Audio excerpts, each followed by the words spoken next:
Ce soir, je vais vous parler du mystère le plus profond de toute la Bible.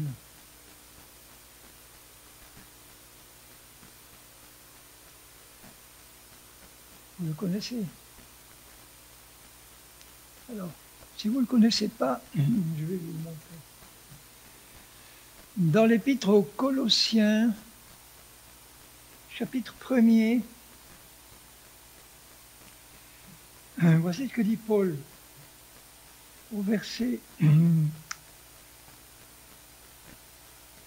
25.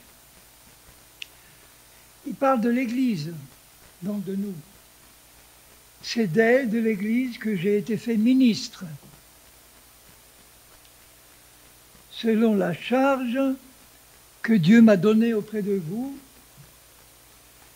afin que j'annonce pleinement la parole de Dieu.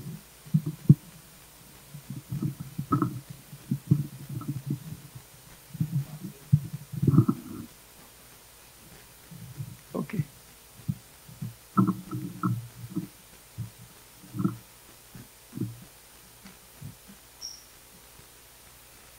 Donc, je répète. C'est d'elle, l'Église, que j'ai été fait ministre, selon la charge que Dieu m'a donnée auprès de vous, afin que j'annonce pleinement la parole de Dieu, le mystère caché de tout temps et dans tous les âges. Donc un mystère qu'on n'avait jamais connu avant dans l'Ancien Testament, et même jusque-là, qu'on n'a pas connu dans les évangiles. Jésus ne leur a pas révélé ce mystère. Mais mystère qui est révélé maintenant à ses saints, à qui Dieu a voulu faire connaître quelle est la glorieuse richesse de ce mystère. Glorieuse richesse. De ce mystère parmi les païens, savoir Christ en vous, l'espérance de la gloire. Donc, il nous révèle que Christ maintenant est présent en nous, il n'était pas avant, il n'était pas du temps des évangiles, c'est après la résurrection de Christ, une fois qu'il est monté au ciel, qu'il a envoyé le Saint-Esprit et qu'il avait annoncé aussi que le Père et lui, Jésus, viendraient faire leur demeure dans le cœur de ceux qui gardent sa parole. Donc actuellement, nous avons en nous non seulement Christ, mais le Père et l'Esprit. Et il appelle ça une glorieuse richesse. Et il ajoute que c'est l'espérance de la gloire. Bon, quand on parle d'espérance, on parle de quelque chose qu'on ne voit pas encore, que Dieu nous a annoncé, qui est destiné à se manifester.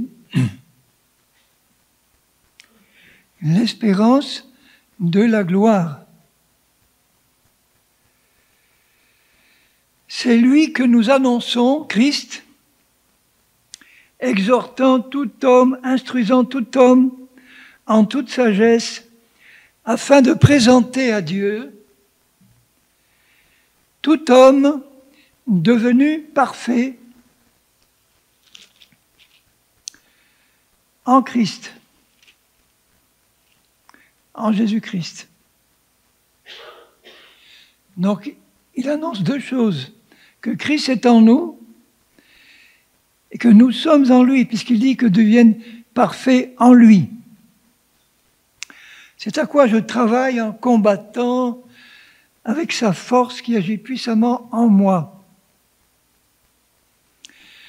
Ensuite, il explique un peu plus loin, « Je veux en effet que vous sachiez combien est grand le combat que je soutiens pour vous. » Un combat dans la prière, Paul priait pour eux, pour non seulement les Colossiens, mais pour tous les chrétiens qu'il connaissait, pour nous aussi.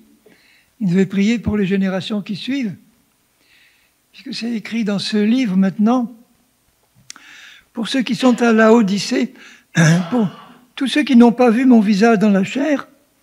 Alors pourquoi il prie? Afin qu'ils aient le cœur rempli de consolation. Parce qu'il sait que tous les chrétiens ont besoin de consolation parce qu'ils souffrent dans ce monde. Donc il dit, Seigneur, console-les. Parce que quelqu'un qui n'est pas consolé, il est stressé, il est agité, il n'est pas en état de bien écouter ce que Dieu lui dit. Il a plutôt tendance à écouter ce que la chair lui dit.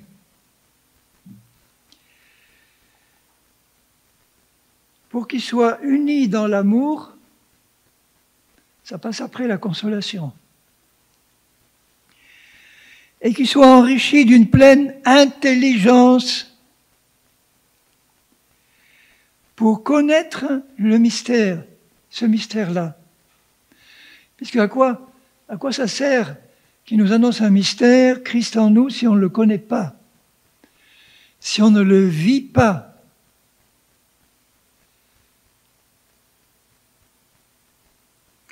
Mystère dans lequel sont cachés tous les trésors de la sagesse et de la science de Dieu. Vous vous rendez compte? On devrait prêcher là-dessus tout le temps, puisque c'est là que sont cachés tous les trésors de Dieu, tous les trésors, tous les mystères sont cachés dans ce simple fait qui est décrit par Christ en nous. Donc le fait que Christ soit en nous contient la solution de tous nos problèmes. Et nous en Christ.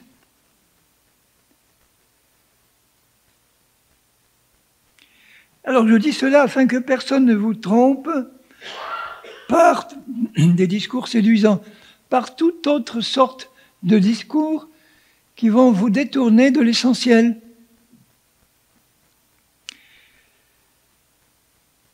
Car si je suis absent de corps, je suis avec vous en esprit, voyant avec joie le bon ordre qui règne parmi vous, mais la fermeté de votre foi en Christ. Ainsi donc, comme vous avez reçu le Seigneur, Jésus-Christ, marchez en lui. Il parlait de Christ en nous, maintenant il parle de marcher en lui.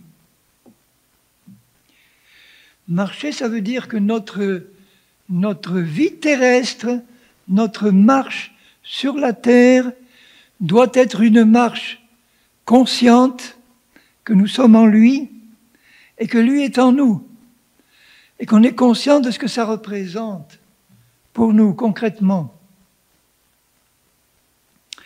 Étant enraciné, fondé en lui, affermi par la foi, d'après les instructions qui vous ont été données et abondé en actions de grâce.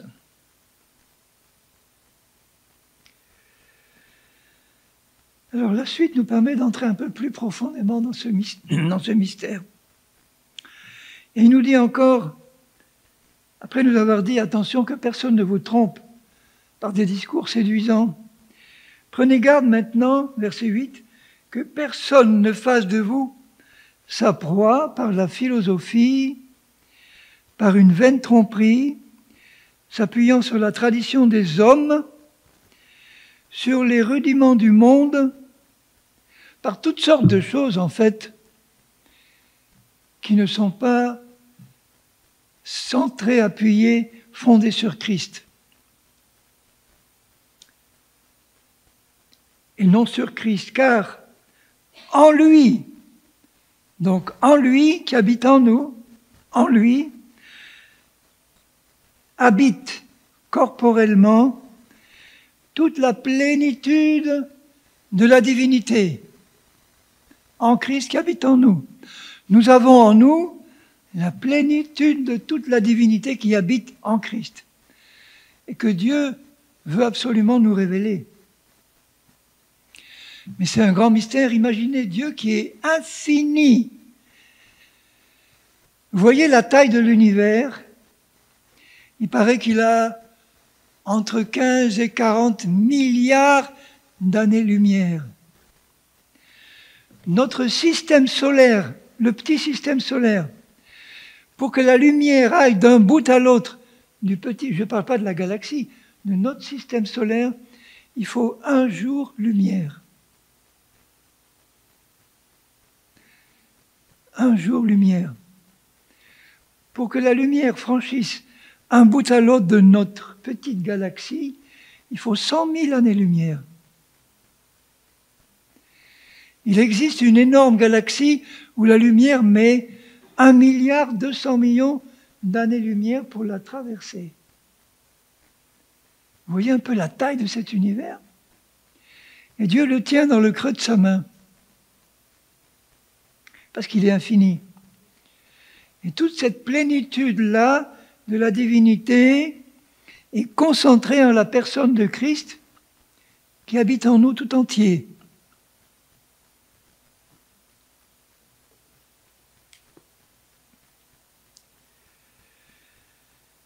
Et vous avez tout pleinement en lui. Inutile de chercher quoi que ce soit ailleurs. Tout pleinement en lui,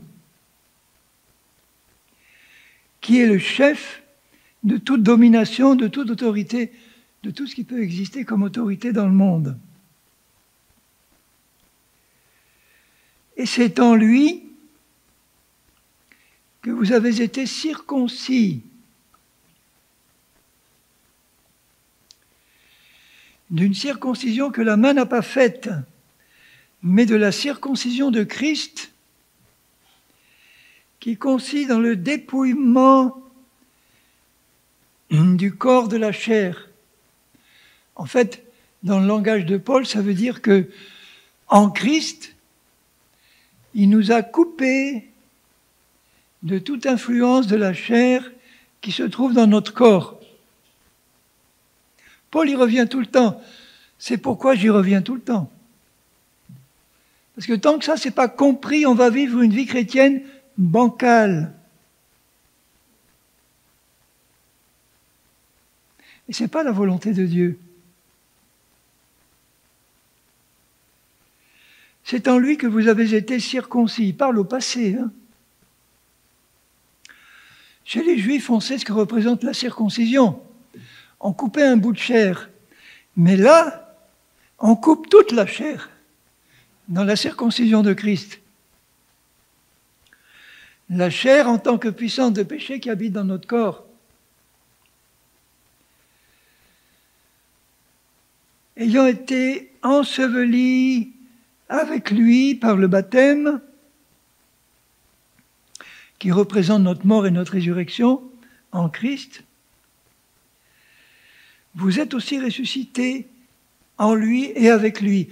Il est en train de parler du mystère de Christ en nous. En quoi ce mystère peut être pratique? En quoi ce mystère peut nous apporter quelque chose de vivant? Ce n'est pas une théorie qu'on doit caser dans un non-neurone, là, c'est une réalité spirituelle dans laquelle il nous demande de vivre, de rendre vivante en nous.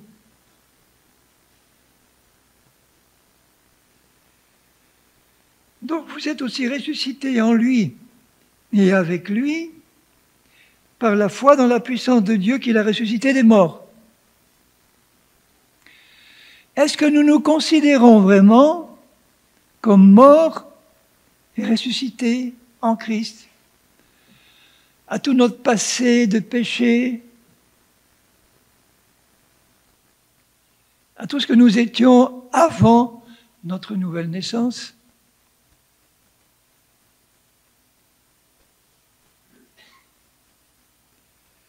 Vous qui étiez morts spirituellement,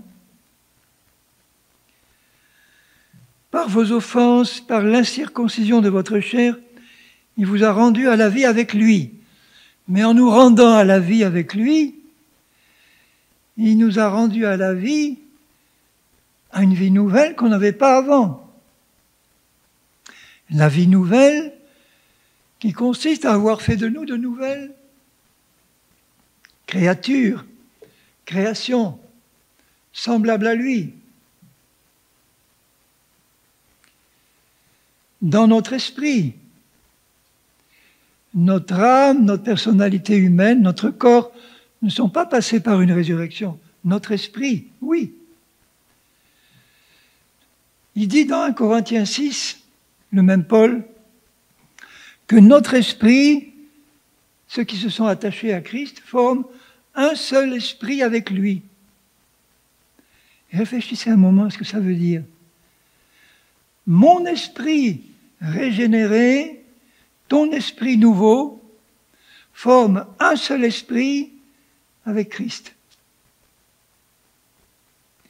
Ça veut dire qu'il est tellement semblable à lui, dans Christ, il n'y a pas une once d'imperfection, il n'y a pas un atome de péché, il n'y a pas un atome de chair, il n'y a pas un atome d'imperfection en Christ. Eh bien, pas non plus dans notre esprit régénéré qui est un seul esprit avec Christ. Notre vraie personne. Donc, quand il est parlé de Christ en nous, où est-ce qu'il est installé, Christ, en nous? Dans le lieu très saint de notre esprit. C'est là qu'il réside. Et c'est là qu'il nous demande d'entrer par la foi. Vous savez que dans le temple de Jérusalem, qui pouvait entrer dans le lieu très saint? Une personne, une fois par an, en tremblant, le souverain sacrificateur avec le sang des sacrifices qui répandait sur le propitiatoire. Et il nous est dit dans le livre des Hébreux que Christ est le souverain sacrificateur, le nôtre, selon l'ordre de Melchizedek, et qu'il est rentré une fois pour toutes dans le lieu très saint du ciel. Mais il n'y est pas rentré seul cette fois. Il est rentré avec nous, puisqu'on est en lui, et lui en nous. Donc il est à la fois dans le lieu très saint du ciel et dans le lieu très saint de notre esprit, puisqu'on est le temple vivant de Dieu. Nous sommes le tabernacle de Dieu et nous avons une libre entrée nous-mêmes par la foi dans ce lieu très saint.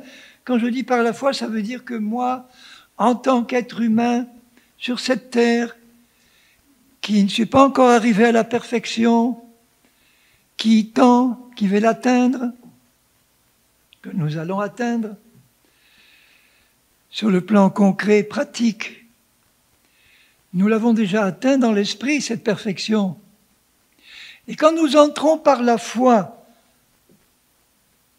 dans ce lieu très saint, ça veut dire qu'on fait un effort de foi pour réaliser quelle est notre vraie personne en Christ, notre esprit régénéré, et qu'on fait un pas de foi pour s'y installer dans la présence de Christ. Par la foi, cette fois. Puisque mon esprit, il y est. Mais mon esprit, je ne le vois pas, je ne le sens pas. Le vôtre non plus. Mais par la foi, je m'y installe. Je sais que c'est ma vraie position. Je sais que c'est ma vraie place. On devrait y penser toute la journée, toute la nuit, du matin au soir, du soir au matin, ne pas oublier notre place réelle, spirituelle. Parce que de là, on va pouvoir avoir la victoire dans tous les domaines de notre vie pratique. Parce qu'on part d'une position de victoire parfaite. Il nous a fait mourir, il nous a ressuscités, il a fait de nous une nouvelle créature pure, parfaite et sainte, dans notre esprit. Il vient s'y installer, il nous met en lui, et il nous demande de réaliser par la foi ce mystère qui n'est plus un mystère maintenant.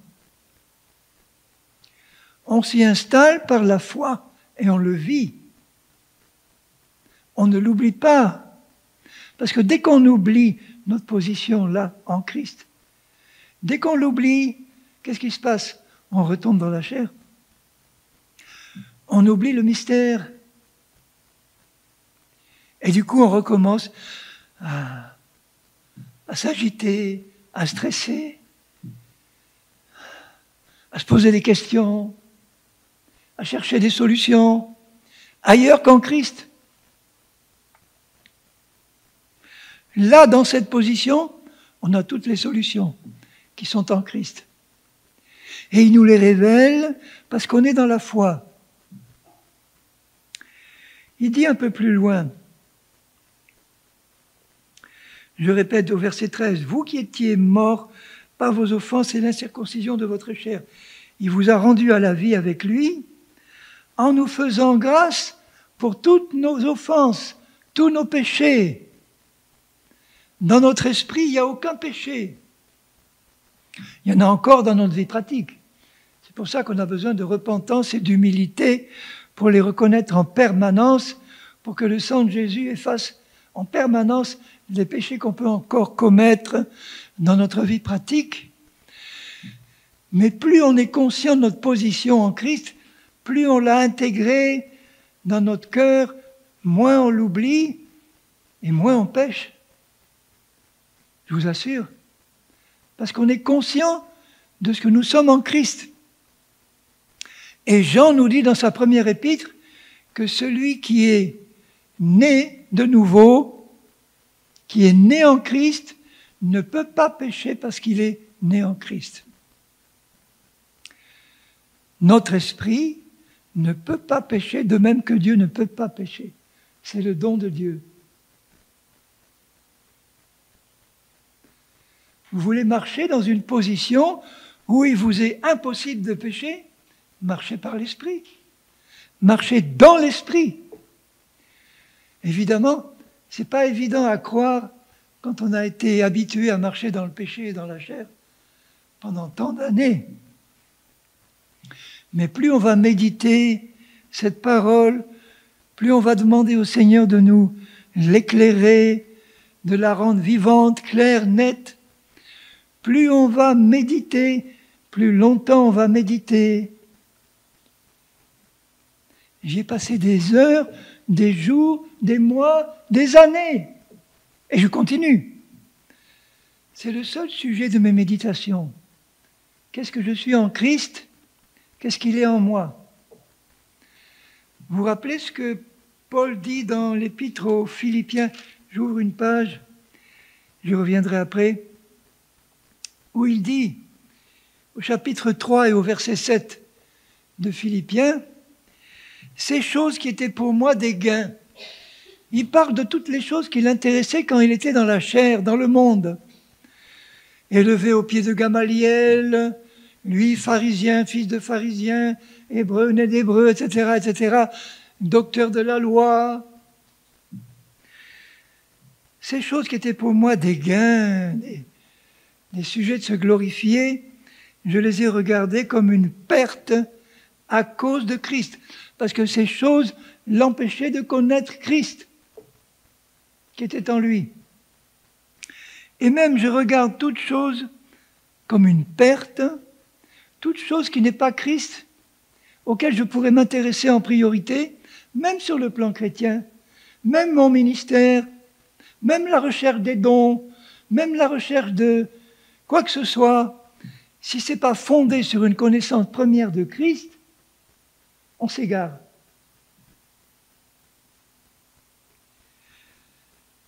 Et même je regarde toute chose comme une perte à cause de l'excellence de la connaissance de Jésus-Christ, mon Seigneur. Ce Christ qui est en moi, ce mystère-là, cette espérance de la gloire, ce Christ qui est en moi, il m'appelle à le connaître. Il ne veut pas qu'il reste comme une espèce de fantôme là à l'intérieur, ou d'une espèce de statue du commandeur, muette. Il veut que je vive ma vie unie à Christ de manière vivante. Il veut que tout ce que je dis aux autres, tout ce que je peux faire dans la vie, soit une expression de vie. Si je dis à quelqu'un, par exemple, il est écrit dans la Bible, Jésus a dit, Dieu te donne sa paix. Alors prends-la, sa paix. Mais si je ne dis pas ça en tant que personne, moi, qui connais cette paix de Christ et qui l'annonce dans la paix, ça passe pas. C'est pas vivant. C'est de la théorie. C'est pas mauvais à entendre quand même, parce que c'est la parole de Dieu, mais il n'y a pas cette vie, cette parole-là. Il faut la rendre vivante dans notre vie pratique. Elle est esprit des vies, elle est esprit et vie, mais je ne peux la rendre vivante que si je la vis.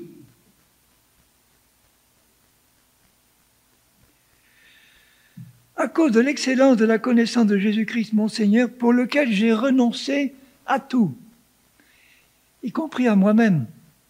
C'est moi qui ajoute. Et je les regarde, toutes ces choses, comme de la boue. Le mot grec, c'est comme des excréments. J'emploie un mot propre, des excréments, afin de gagner Christ et d'être trouvé en lui, non pas avec ma justice, celle qui vient de la loi, ou de la chair, ou des hommes, mais celle qui s'obtient par la foi en Christ, la justice qui vient de Dieu par la foi. Cette justice-là, elle est déjà réalisée dans mon esprit. Tu es juste dans ton esprit, toi qui es né de nouveau. Considère-toi comme Dieu te voit dans l'esprit. Ce que tu es dans la chair, ça ne l'intéresse pas, sinon pour le faire disparaître. Ce qui l'intéresse, c'est ce qu'il a créé en toi quand il t'a fait naître de nouveau. C'est lui qui l'a créé, cette nouvelle personne.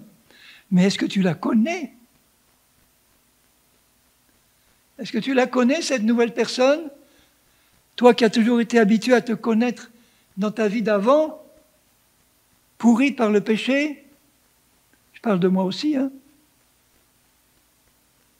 Quand est-ce qu'on va renoncer à ça, à ce passé-là, à cette image qu'on a de nous, qui est celle du vieil homme, au lieu de nous concentrer sur l'homme nouveau ou la femme nouvelle que nous sommes en Christ, qui n'a rien à voir avec le vieux ou la vieille. Ce vieux-là ou cette vieille-là, il faut la tuer, le tuer complètement.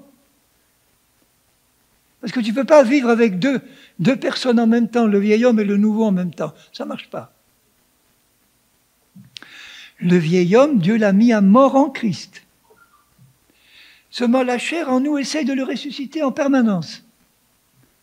Parce que la chair a le même caractère que notre vieil homme. Et c'est pour ça qu'elle nous fait penser que le vieil homme n'est pas mort. Parce que la chair, elle n'est pas morte en nous, dans notre corps-là. Seulement réalisez bien ceci. Est-ce que la chair peut pénétrer dans le lieu très saint? Jamais. Est-ce qu'il y a quelque chose de charnel dans le ciel? Impossible. Est-ce qu'il y a le moindre péché dans le ciel? Non. Est-ce qu'il y a quelque chose d'imparfait, d'impur dans le ciel? Non. Est-ce qu'il y a quelque chose d'imparfait, d'impur dans le lieu très saint que je suis dans mon esprit? Non. Plus tu vas y entrer par la foi, plus tu seras purifié là en bas sur la terre. Parce que ta conscience de toi va changer. L'image que tu as de toi va changer. Au lieu d'avoir de toi l'image d'un pauvre chrétien qui tourne en rond en essayant de se perfectionner, comme il peut, par ses propres forces, sans jamais y arriver. Réalise que d'un coup, tu peux entrer dans un lieu où tu es déjà parfait. Parce que c'est un don de Dieu. Tu vois l'importance d'avoir l'intelligence renouvelée et de réfléchir aux bonnes choses.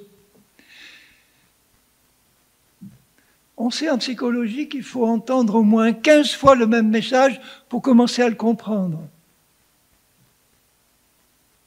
Alors vous voyez, ce message-là, c'est pas en le lisant ou en le méditant 2-3 fois que tu vas y arriver.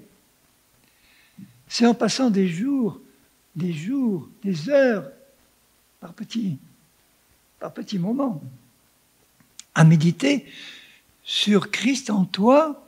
Donc Christ en toi, ça veut dire qu'est-ce que tu es en lui, en tant que nouvelle créature. Et toi, en Christ, qu'est-ce que ça veut dire? On pourrait faire des mois entiers, à 6 heures par jour, d'enseignement là-dessus.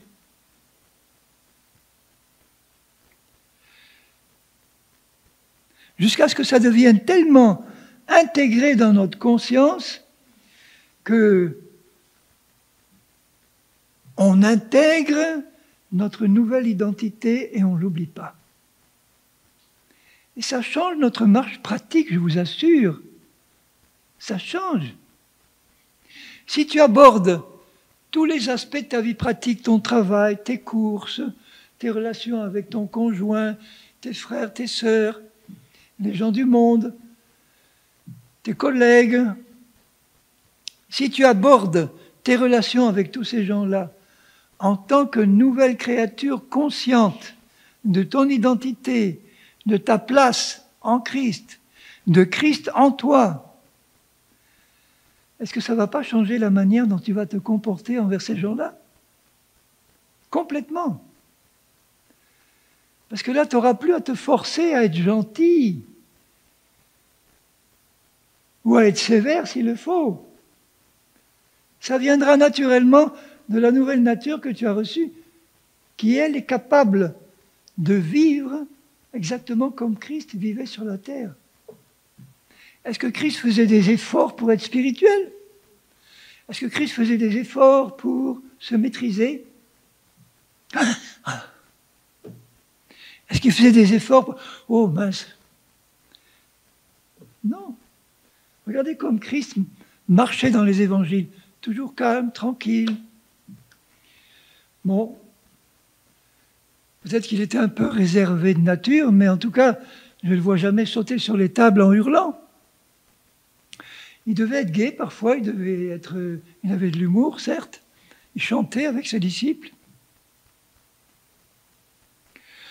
Pour ma part, personnellement, je suis plutôt réservé. Bon, réservé, voilà. Là, je suis super excité.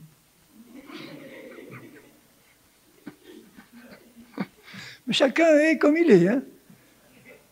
L'essentiel, c'est que ce soit conduit par l'esprit. Voilà.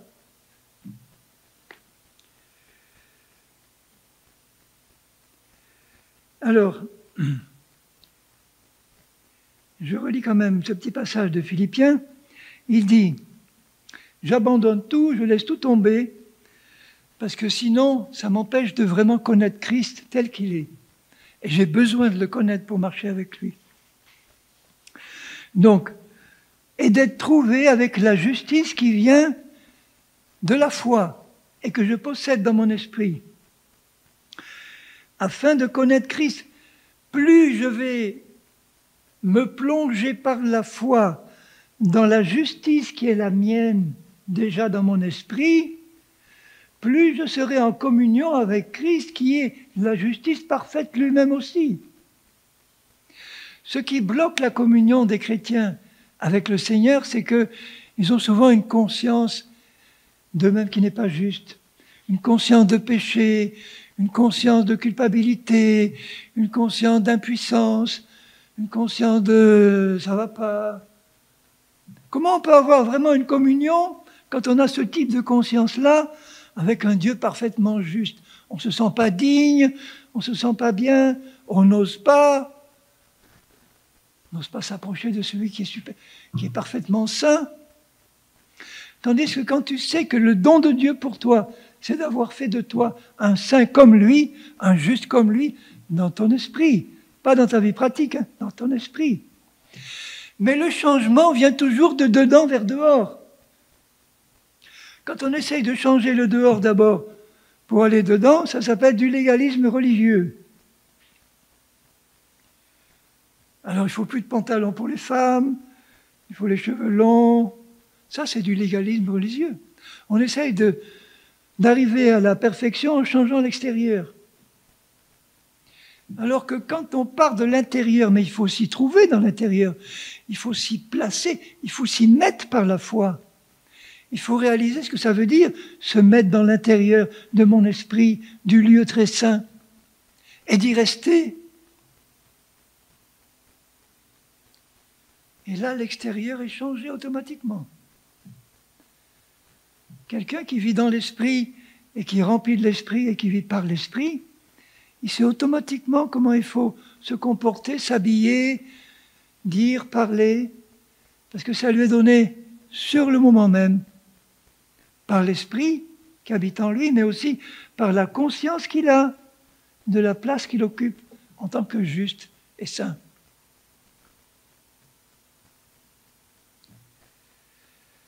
La justice qui vient de Dieu par la foi, afin de connaître Christ et la puissance de sa résurrection. Mais la puissance de sa résurrection, c'est aussi la puissance qui réside dans mon esprit régénéré, qui est ressuscité déjà. Mon esprit connaît la puissance de résurrection. Il est dans le royaume de Dieu. Il est dans les lieux célestes. Mon esprit est dans le paradis, déjà, tout en étant en moi. Puisque je suis assis en Christ dans le paradis. Mon esprit ne peut pas connaître la mort, il est déjà mort et ressuscité. Il faut que je fasse passer dans mon âme, dans ma vie pratique, dans mon corps, cette mort et cette résurrection qui se trouvent déjà dans mon esprit.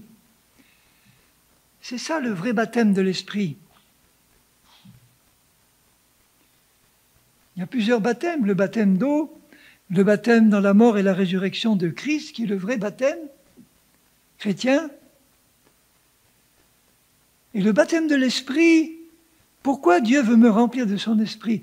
Pas seulement pour les dons, le parler en langue et les miracles, qui sont bons, qu'il faut rechercher aussi, mais parce que le Saint-Esprit, c'est lui qui va me permettre de vivre la mort et la résurrection concrètement.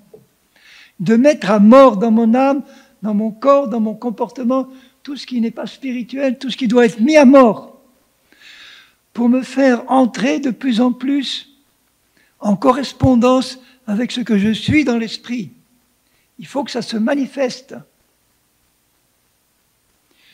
Mais pour que ça se manifeste bien, il faut que je m'y installe déjà par la foi.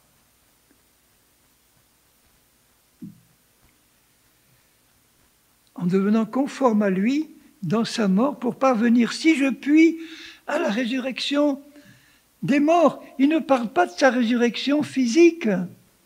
Il sait qu'il va être ressuscité, qu'il va être enlevé. Il parle de la vie de résurrection concrète dans sa vie pratique.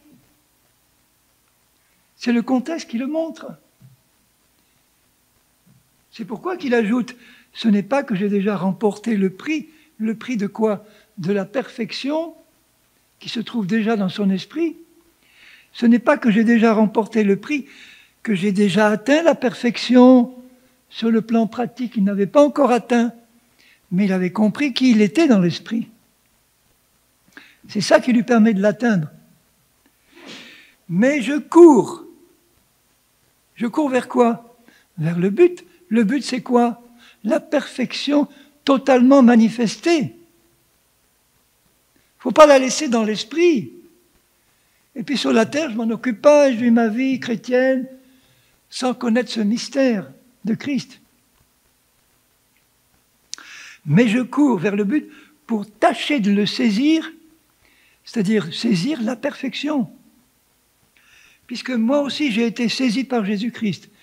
Jésus-Christ me prend, il me met en lui Il vient en moi, dans mon esprit, et il me dit, maintenant, on va travailler ensemble tous les deux à manifester dans ta vie pratique ce que tu es déjà dedans. C'est beaucoup plus facile de manifester quelque chose qu'on est déjà que de courir derrière quelque chose qu'on n'a pas déjà. Et on perd son temps là. Alors que quand tu pars de la position de perfection qui est déjà la tienne, c'est beaucoup plus facile de la manifester. Frère, je ne pense pas l'avoir saisi, mais je fais une chose. Bien-aimés, il faut que nous fassions une chose avant tout. Une. Mettez tout le reste au second plan. Ça ne veut pas dire pas le faire, mais accrochez-le au 1, accrochez tous les zéros au 1 qui va donner de la valeur à tout le reste. Et ce 1, cette une chose-là, c'est quoi? Oubliant tout ce qui est en arrière, ma vie passée, mes échecs, mes problèmes passés, tout mon passé, tout ce que j'étais avant, je l'oublie parce que je l'ai remplacé par une vision nouvelle, ce que je suis maintenant dans l'esprit.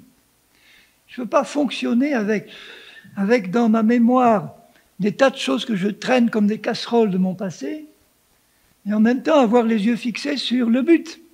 Je dois couper tout ça pour courir. J'ai vu des athlètes qui courent, bientôt on va les voir, mais enfin, ils ne courent pas avec des casseroles derrière. Il y en a qui s'entraînent en traînant un gros pneu. D'accord, mais ça c'est pour l'entraînement. Mais après, une fois qu'ils sont là dans la course, ils sont libres et ils courent bien libres de tous leurs mouvements. Alors, oubliant tout ce qui est en arrière et me portant vers ce qui est en avant,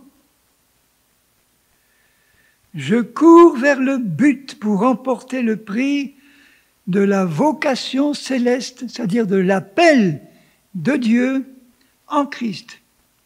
Et cet appel, c'est « Viens, je t'appelle à la perfection ».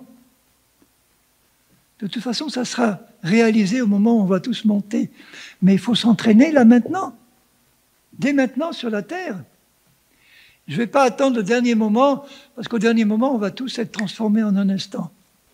Mais en attendant, je ne veux pas perdre mon temps sur la terre à vivre une vie de chrétien bancal ou charnel, sans savoir comment me débarrasser de ça, et en disant, bon, vivement le relèvement, hein, Seigneur. Non, vivement ma compréhension de la manière dont je dois marcher par l'Esprit, en tant que nouvelle créature. Quand je vous regarde là maintenant, je vous regarde dans l'Esprit. Je passe au travers de l'enveloppe extérieure et je regarde dedans. Et je dis, oh, qu'il est beau! Dedans, moins dehors.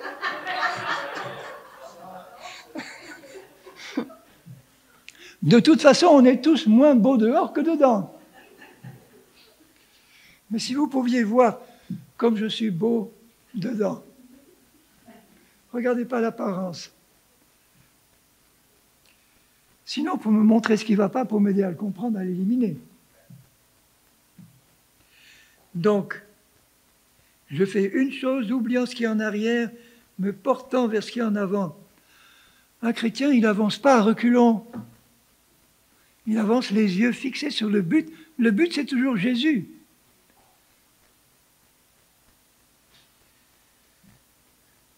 Le prix de la vocation céleste, je dois le remporter. Nous tous, donc, qui sommes parfaits. Il vient de dire, je reconnais que je ne suis pas arrivé à la perfection dans sa vie pratique. Mais il ose dire maintenant, nous tous qui sommes parfaits dans l'esprit. Donc, si tu veux atteindre le but, concrètement, il faut que tu te considères comme parfait, et de là, tu cours vers le but de la perfection pratique. Nous sommes des parfaits en voie de perfectionnement. Nous sommes des saints en voie de sanctification. Mais nous sommes déjà des parfaits et des saints dans l'esprit. Ayons cette même pensée Et si vous êtes en quelque point d'un autre avis, il a l'air de dire, bon, malheureusement, bon, si vous êtes d'un autre avis, Dieu vous éclairera. Il vous éclairera pourquoi? Pour vous faire comprendre que la seule chose importante que nous devons comprendre et savoir, c'est ce mystère de Christ, ce que nous sommes en lui, ce qu'il est en nous. Lui en nous, il est une réserve inépuisable de tout ce dont nous avons besoin. Une réserve inépuisable d'amour, de joie, de paix, de patience, de bonté, de bienveillance, de foi, de douceur, de maîtrise de soi. C'est Christ la source de tout ça, mais il a communiqué tout ce qu'il est à notre esprit. Notre esprit est aussi rempli d'amour, de joie, de paix, de patience, de bonté, de bienveillance, de foi, de douceur. Exactement comme Christ. Donc quand il nous a dit de porter concrètement le fruit de l'esprit, ça veut dire faites descendre concrètement ce que vous êtes déjà dedans. Puisez. Puisez dans tout ce que nous avons à notre disposition déjà. C'est acquis, c'est fait. Christ a dit en mourant, tout est accompli. Ça y est, on n'a besoin de rien d'autre. On a tout pleinement en lui.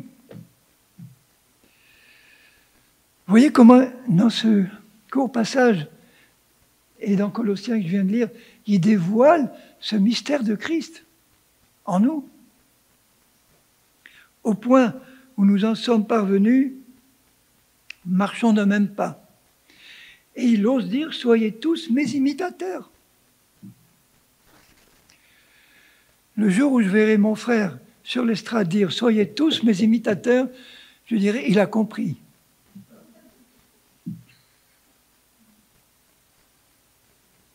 Paul osait dire, pourquoi il osait dire « Soyez mes imitateurs » Parce que lui-même imitait Christ.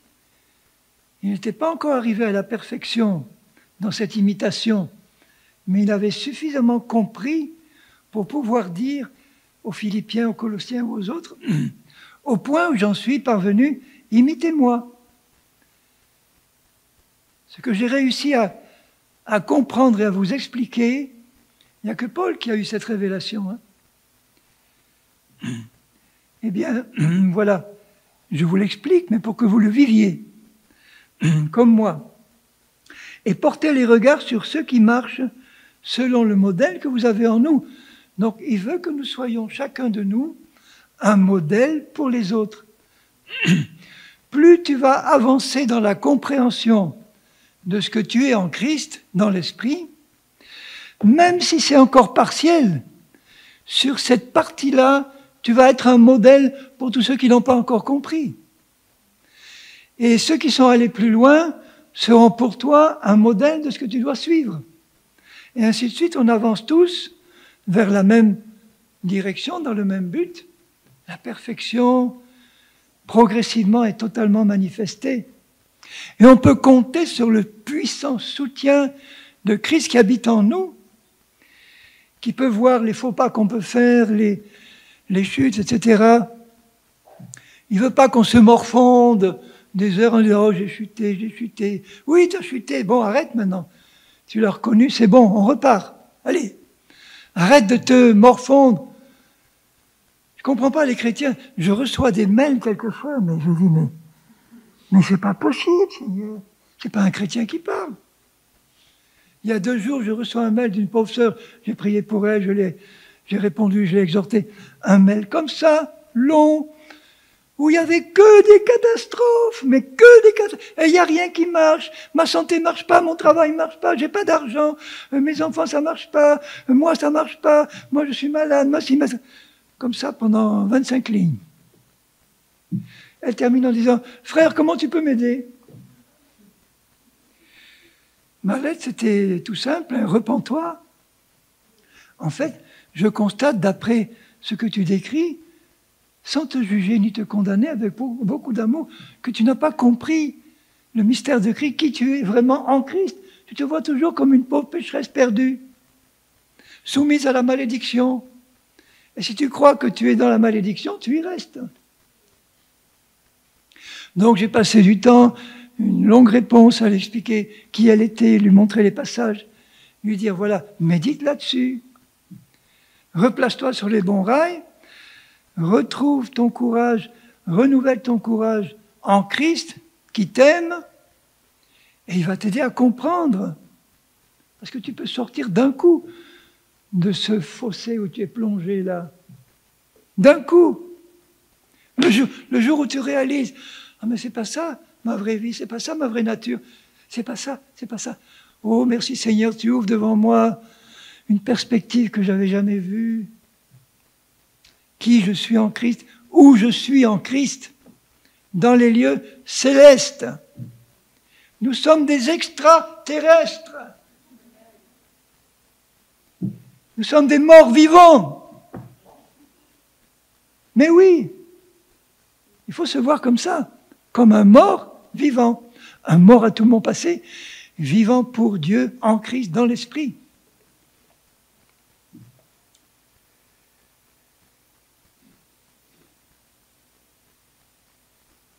Et je termine par le verset 20 de ce même passage de Philippiens 3. Notre cité à nous est dans les cieux où nous habitons déjà,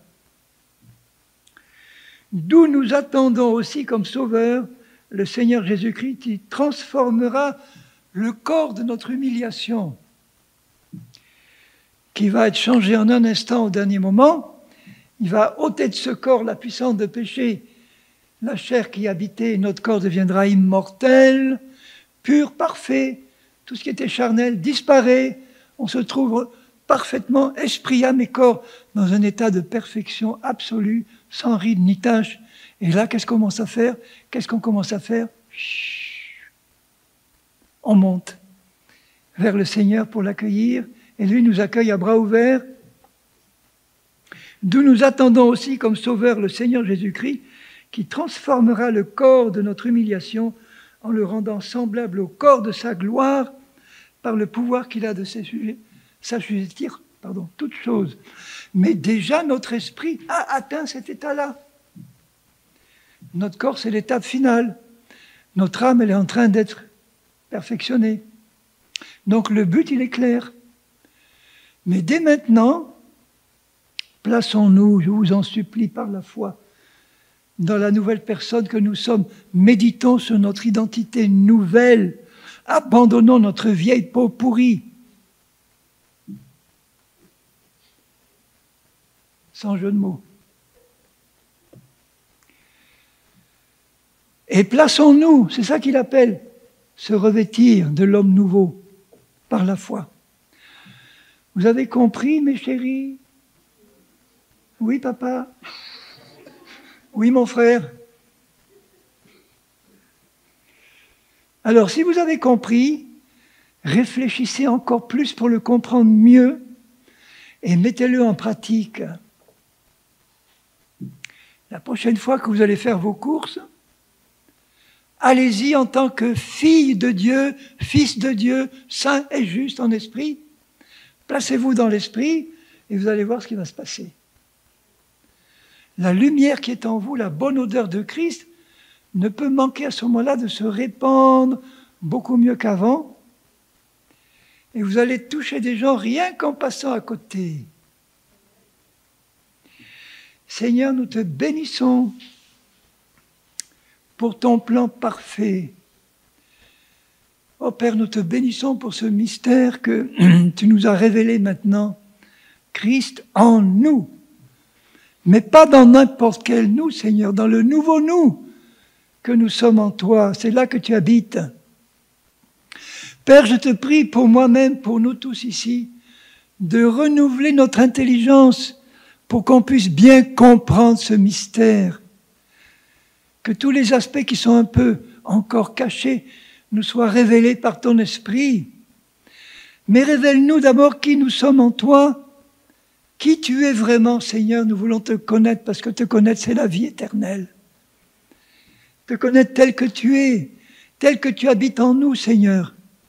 Nous voulons vraiment marcher en communion avec toi. Parce que quand on est en communion avec toi, on est dans la joie, dans la paix, dans l'amour. On sait à quel point tu nous aimes. d'un amour éternel. Tu n'es pas là pour nous juger, nous condamner. Tu es là pour nous aider. D'abord en nous faisant comprendre la vérité, cette vérité qui libère. Père, merci, merci Père. Nous te louons pour le don de Jésus, le don de ta parole, de ton esprit. Nous te louons parce que tu as établi devant nous un chemin tout tracé. Ce chemin, c'est Jésus qui est aussi le but. C'est la perfection en toi, parce que toi, tu es parfait. Tu as voulu nous faire vivre dans cette perfection dans laquelle nous vivrons pour l'éternité. Alors Seigneur, que dès maintenant sur cette terre, tu puisses nous faire marcher plus en plus, de progrès en progrès, de perfection en perfection, pour que ce que nous sommes déjà dedans puisse se manifester, et puisque tu es dedans en nous, puisse se manifester au travers de ce que nous sommes, en toi. Au nom de Jésus, merci Seigneur. Amen, amen. Amen, merci Seigneur.